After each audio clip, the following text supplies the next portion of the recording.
All right, welcome everybody. So in this video, I want to take a look at some examples of working with vector space, which in this case is going to be R2. So we're not going to make the vector space any more abstract right now. So we're going to consider R2 column vectors, usual vector addition, and scalar multiplication. But now I want to define a different inner product. And we're going to see if I define this inner product differently, am I still going to be able to get an inner product space on this same vector space R2? So the usual inner product that we put on R2 is the dot product, which would just be U1 times V1 plus U2 times V2 if we're dealing with column vectors in R2. So let's see what happens if I adjust this function. So I'm going to define a function that says U and V, when I take their inner product, we don't know if this is an inner product just yet.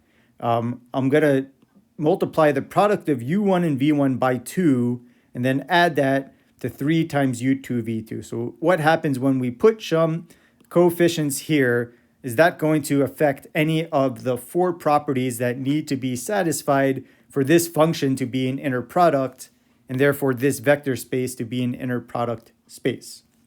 So let's check each of them. So the first condition is it true that the inner product of U and V equals the inner product of V with U? So by definition, the inner product of U and V is now 2U1 V1 plus 3U2 V2. And just by rearranging those terms, so switching the order of the product in both of these terms, I can rewrite this as 2V1 U1 plus 3 V2 U2, which is exactly the inner product of V with U. So I can see that the inner product of U and V equals the inner product of V with U. So that first property is satisfied for any 2 pair of vectors U and V in our vector space. Let's check the second property, which says if I take the inner product of U plus W with V, I'd like to see whether or not I get that this is going to equal the inner product of U and V plus the inner product of W and V. So let's start with taking U plus W. That's going to give me a U1 plus W1 would be my new first coordinate. So I take 2 times the first coordinate of U plus W times V1 plus 3 times the second coordinate of U plus W times V2. And now we can distribute terms through. So this is the same thing as 2 times U1 times V1 plus 2 times W1 times V1. So these first 2 terms come from this piece. And then these next 2 terms, the 3U2 V2 plus 3W2 V2, that comes from the second term.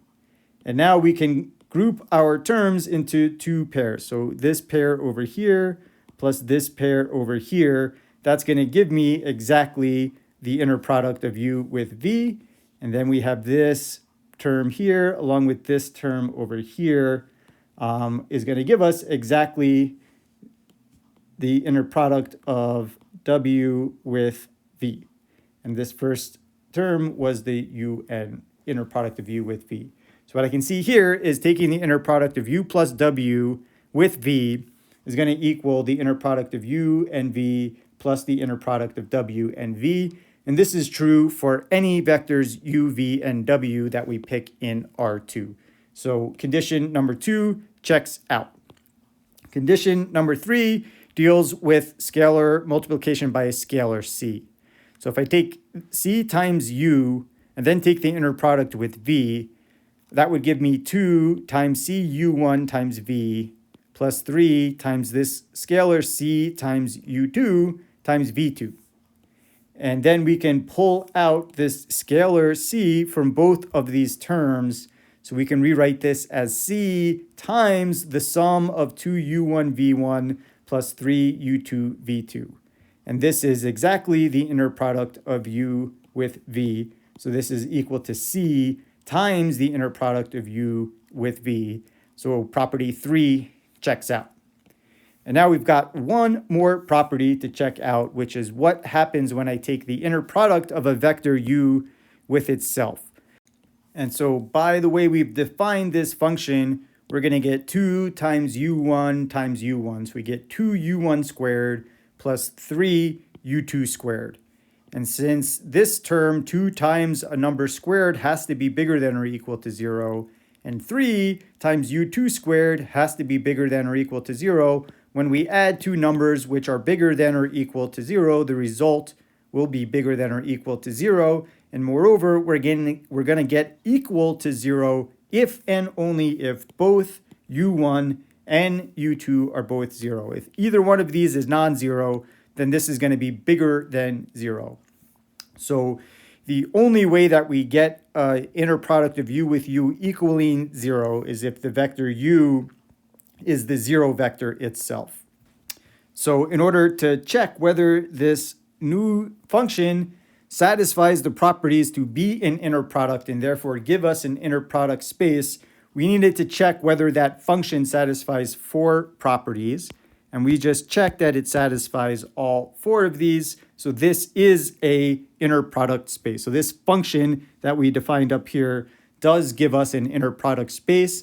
So the objects that we're working with are vectors in R2. We have the same addition of those vectors in multiplication by scalars. Just this inner product is going to give us a slightly different geometry than the kind of default inner product that we normally work with.